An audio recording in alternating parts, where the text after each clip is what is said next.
Hello everyone, my name is Jason Schulz and my demonstrative speech is over how to play the guitar, beginner edition. So first up we're going to be talking about the parts of the guitar. This right here is the body of the guitar. It is the biggest part. The body is where the bridge is located. The bridge is what connects the strings to the body and to the head. This right here is the head, which comprises of the tuning keys, and the spigot's where the strings are attached. Now, you place your fingers on what's called the fretboards, which is made up of multiple frets. This gives the guitar different sounds. The fretboard is located on the neck of the guitar.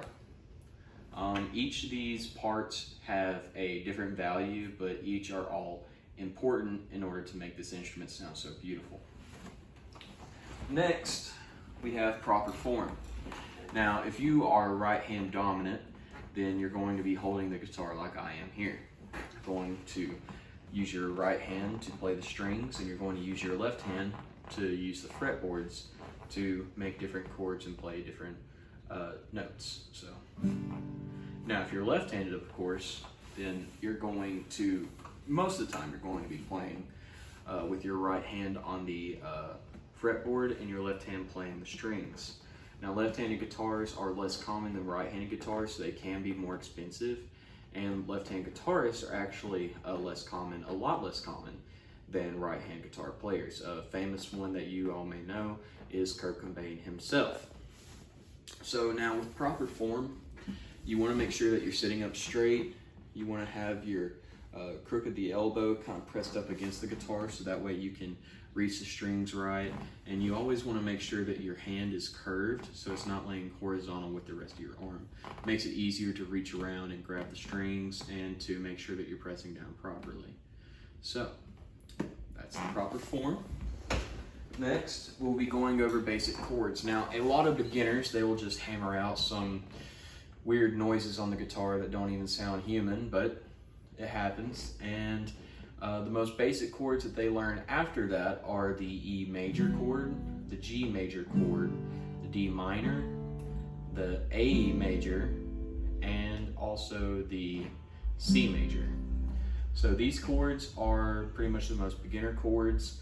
A lot of songs incorporate these chords and they all sound beautiful, from simple songs like Wagon Wheel by Darius Rucker to more complex songs like One Last Breath by Creed. So, next we have strumming patterns. Now, before you begin to play your guitar, you always want to make sure that your guitar is in tune. Now, there are many apps out there for your phones and iPads and computers that you can use. My personal favorite is called Guitar Tuna. It's free and it comes with multiple settings to change the tuning of your guitar. But right now we're just going to be focusing on standard tuning. So the most basic strum pattern, and this strum pattern is used in the song Wagon Wheel by Darius Rucker, is kind of like a down, down, up, down, up pattern. So there's that. In the song it kind of goes like down, down, up, down, up, down, down, up, down, up, down, down, up, down, up, down, down, up, down, up. And that's pretty much, it's kind of like a universal strum pattern. You can play with any chord progression and it sounds amazing. So, key concepts to playing. So you always want to make sure that you're pressing down on the strings firmly, and you don't want to have your fingers just laying across other strings, because it will produce a muffled and not at all a good sound, on the guitar. So kind of like that. It just doesn't sound pretty. So you always want to make sure that you're using your fingertips. You really want to wrap them around and place it on the guitar strings, so that way you can get a proper chord.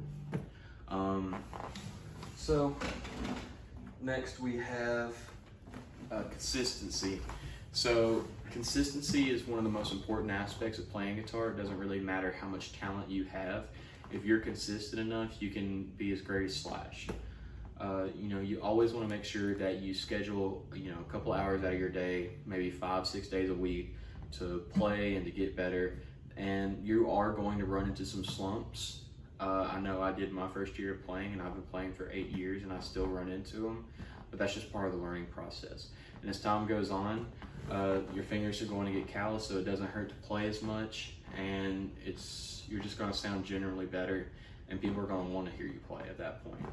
And who knows, you may even become famous one day. So this is my demonstrative speech over how to play the guitar, and I hope you enjoy.